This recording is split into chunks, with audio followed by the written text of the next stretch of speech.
মাননীয় প্রধান উপদেষ্টা,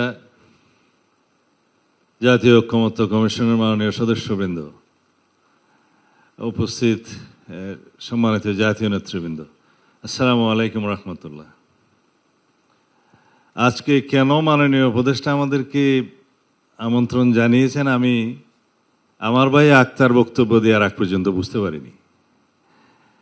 তো আক্তার বক্তব্য দেওয়ার পরে বুঝতে পারলাম যে এখানে কিছু সমস্যা হয়েছে জুতায় জাতীয় সনদ স্বাক্ষর করার সংক্রান্ত বিষয়ে। তারপরে সেই বক্তব্যটা জামায়াত ইসলামের নেতা জনাব আকন্দ সাহেব যেটা কোরোবোরেট করলেন, তাতে করে এটা সমৃদ্ধ হয়েছে। তার আগ পর্যন্ত যে সমস্ত নেতৃবৃন্দ বক্তব্য দিয়েছেন তাতে আমার মনে হয়েছে যে জুলাই জাতীয় সনদ স্বাক্ষরের আগে এটা একটা ওয়ার্ম আপ প্রোগ্রাম। মাননীয় প্রধান উপদেষ্টা আশ্বস্ত হতে চেয়েছেন যে কিভাবে এটা স্বাক্ষর অনুষ্ঠান হবে সাকসেসফুলি ইত্যাদি। যেহেতু মাননীয় প্রধান উপদেষ্টা প্রারম্ভিক স্বাগত বক্তব্য দেন নাই, সেই জন্য এগুলো বুঝতে অপেক্ষা করতে হয়েছে। আশা করি আপনার বক্তব্যের মধ্য দিয়ে আমরা আরও বেশি আশ্বস্ত হব। তা আমার মনে হয়েছিল মাননীয় প্রধান উপদেষ্টা আপনি জাতিসংঘ সফরের সময় জনাব আক্তার হোসেনকেও সাথে নিয়ে গেছিলেন, তারা হয়তো অনেক কিছু বিষয়ে আপনার কাছ থেকে শিক্ষা পাবেন, আশ্বস্ত হবেন এবং আমরাও শেষে আশ্বস্ত হতে পারব। কিন্তু এখন দেখতেছি যেই আমরা সারা রাত যা পড়লাম সকালবেলা ওটা আবার এটা রিপিটেশন, সেটা করা আমাদের মনে হয় উচিত হবে না।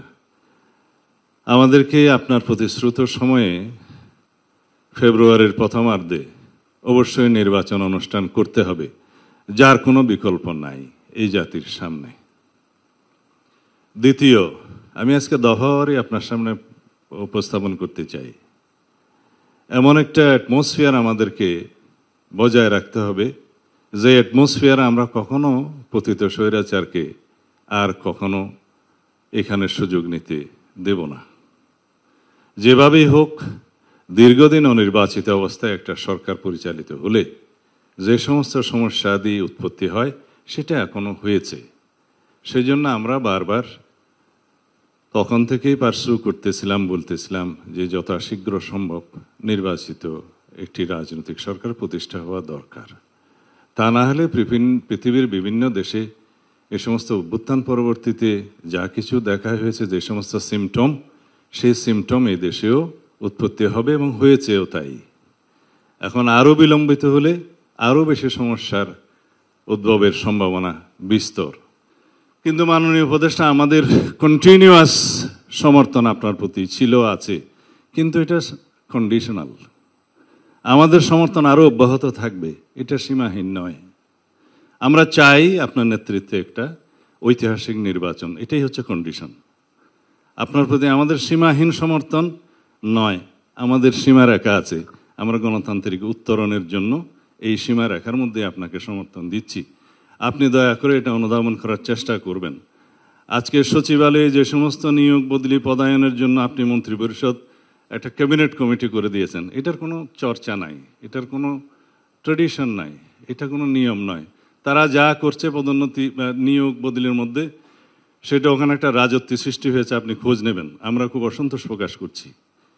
তাছাড়া অন্যান্য বিষয়ে যাতে বাংলাদেশের সকল অর্গানে ব্যালেন্স থাকে সেটা আপনাকে চেষ্টা করতে হবে মাননীয় প্রধান উপদেষ্টা। সুতরাং একটা সংসদ অতি অবশ্যই জরুরি সেগুলো বাস্তবায়নের জন্য। এখন কেউ বলছে এই সংসদকে কনস্টিটিউয়েন্ট পাওয়ার দিতে হবে, সেই জন্য অনেক কষ্ট করে একটা পদ্ধতি বের করেছে বহুদিনের ব্রেইন স্টর্মিংয়ের মধ্য দিয়ে। সেটা কি হতে পারে?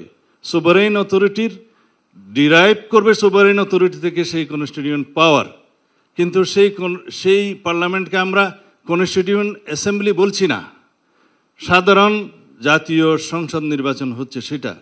কিন্তু পাওয়ারটা থাকতেছে যদি আমরা একই সাথে গণভোটের মধ্য দিয়ে কনস্টিটিউয়েন্ট পাওয়ার যারা দিতে পারে আর্টিকেল 7 অনুসারে সেই জনগণের, তারা রিপাবলিকের সর্বময় ক্ষমতার মালিক, তাদের পক্ষ থেকে যখন সেটা কনসেন্ট আসবে তখন সেটা কনস্টিটিউয়েন্ট পাওয়ার হচ্ছে এবং সেই কনস্টিটিউয়েন্ট পাওয়ার অনুবলে আমরা সেগুলো করতে বাধ্য হব। যারা পার্লামেন্টে যাবে তাদের উপরে ইম্পোজ করা হচ্ছে, কেউ এদিক থেকে নড়তে পারবে না।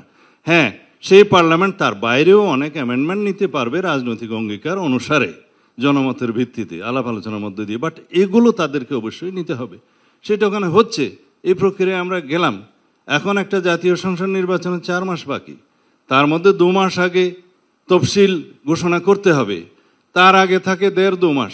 সেই সময়ের মধ্যে আরেকটা বিশাল আয়োজন জাতীয় সংসদের মধ্যে আয়োজন করা মাননীয় উপদেষ্টা বাংলাদেশের প্রেক্ষিতে সেটা কতটুকু বাস্তবায়ন এবং ফলাফলে কি?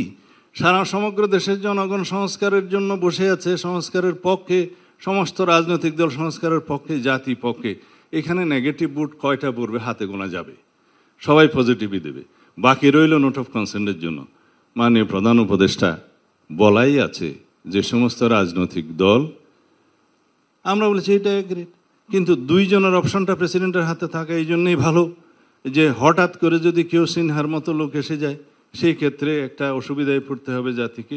কারণ যে সমস্ত রিক্রুটমেন্ট হয়েছে জুডিশিয়ারিতে আপনারা সবাই জানেন যে আরও 15 বছর লাগবে এগুলো ক্লিন আপ হইতে। তো সুতরাং একটা অপশন থাকলো, এগুলোই নোট অফ ডিসেন্ট, ছোটোখাটো।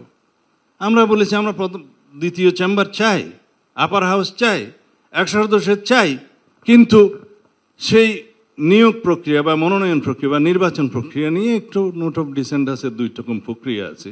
এগুলোই সামান্য নোট অফ ডিসেন্ট। এখন যদি প্রতিটা প্রশ্ন গণভোটে আসে, সেই গণভোট একটা অসংখ্য প্রশ্নাবলীর একটা সংকলিত বই হয়ে যাবে, আর ব্যালট থাকবে না।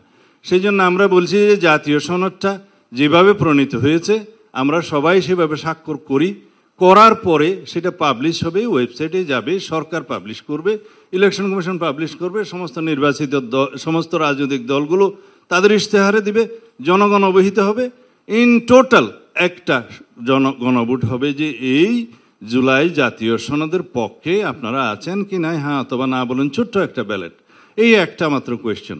এখন যদি এই জুলাই গণভোটটা যদি আগে হবে না পরে হবে, এটা তো ঘটনা একই। এটা তাল দপ করিয়া পড়িল না পড়িয়া দপ করিল, কথাতে কি। সেকেন্ডলি আসলো গণভোট আগে না পরে, সেটা তো এখানে জুলাই জাতীয় সনদের অন্তর্ভুক্ত কোনো বিষয় নয়। জুলাই জাতীয় সনদ হচ্ছে একটা সনদ, সেটা স্বাক্ষরিত হবে। বাস্তবায়নের জন্য সুপারিশ যেটা করবেন সেটা জাতীয় ঐকমত্য পরিষদ কমিশন সরকারের কাছে রিকমেন্ডেশনস দেবে যে এই প্রক্রিয়ার মধ্য দিয়ে এটা বাস্তবায়ন করা যায়। It is not part of the charter. July জাতীয় সনদের অংশ সেটা নয়। এটা নিয়ে আলাদাভাবে আপনারা কথা বলতে পারেন।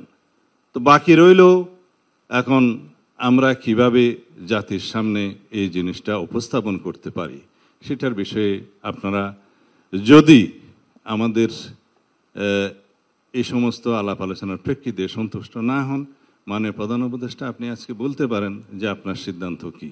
আমরা সবসময় আপনার সিদ্ধান্তের প্রতি সবসময় শ্রদ্ধাশীল।